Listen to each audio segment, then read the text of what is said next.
Hello and welcome. Today we're talking about the VZ61 Skorpion and specifically the magazine pouches for it, because I don't see any real distinction being made when people talk about them, and I think that there should be, because I think there is.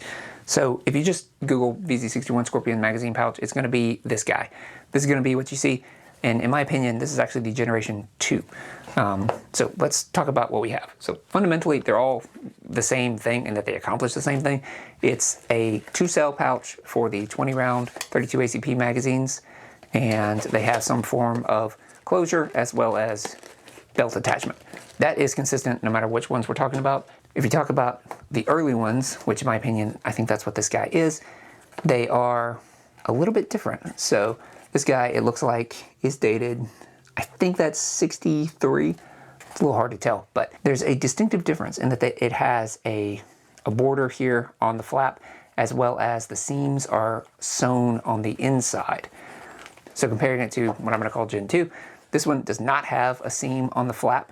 Instead, they just cut the leather and called it good. And the seam on the side that runs all the way around, rather than being sewn on the inside, is actually sewn on the outside. So this is actually kind of like shoes. And nobody really makes a distinction between the two, but I think there should be a distinction made. These are very much more widely available, usually 60s or 70s dated.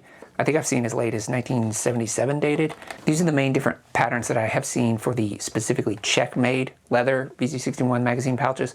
However, the Yugoslavians also made one, and I don't have one of those on hand. However, it looks very similar, except that the closure flap is actually much more like all the rest of their closure flaps, in that it has this very tapered, very angular style. That's the most distinctive feature about it that I have noticed. It also features a rivet here in the center, and the tongue sort of comes out from underneath as opposed to being just sewn on top. It was made for their licensed copy of the VZ61 Skorpion. They called it the M84, but they definitely also had their own unique variant. Which brings us to the MNS-2000. So this is the series of web gear from the Czechs from the 90s era. Because they still had these in service, they wanted an updated set of gear, so they had a holster as well as these pouches made. So we have a different attachment. It's not just a belt loop, it actually is Velcro, but it should be able to attach to pretty much any belt. But it also had a unique style of attachment for integrating with their actual web gear. Beyond that, we have this Spanish-German style closure, and if you lift up the flap, you got two magazines stacked on top of each other as opposed to side by side. And inside of here, we also have Velcro on the sides with a cover, so that if you don't want to engage that, you don't have to. Inside, it's kind of that 90s, early 2000s era style polyester canvas. And it has a tag. So this guy was made in 2000, 100% polyester with the Czech cross swords, SA 61, etc., etc.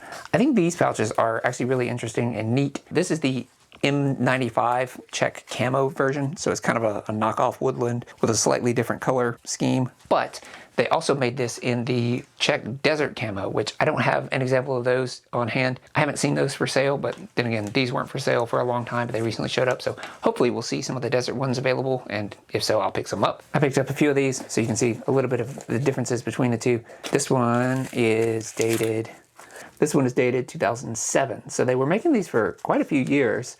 I think the Czechs are washing their hands of the VZ61 Skorpion finally, so we're sort of in a golden age of parts kits and various accessories for these, and that certainly won't last forever. So if you're interested in this kind of stuff, definitely jump on. Next, I'm going to talk about two commercial production pouches. Now, these are commercial production, and I'm sure they're not the only ones, but they're the only two that I could find that were made in the Czech Republic, so I'm going to talk about them. One looks like basically an updated version of the Generation 2 leather pouch, in that it's the same styling, but it's using what looks like faux leather and black nylon. The other version is a black nylon that is straight from 2005, snap closure and everything. It is very much tactical mall ninja, and is actually made by the same company that made the MNS-2000 variant.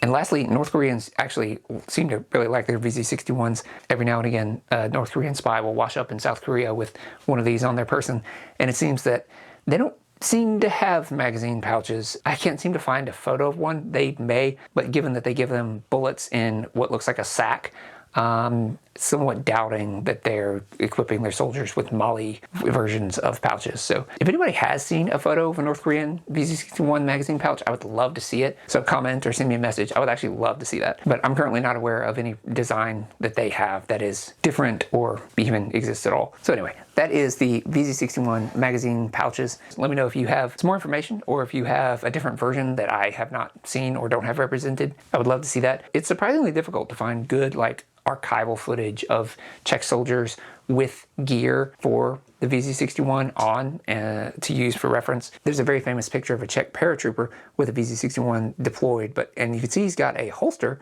but not so much of the pouch. You can't really see anything there. And I didn't have much luck finding other reference photos, but all the same, hopefully this was entertaining, provided a little bit of insight, and maybe you learned something. Thank you for tuning in, and I'll see you next time.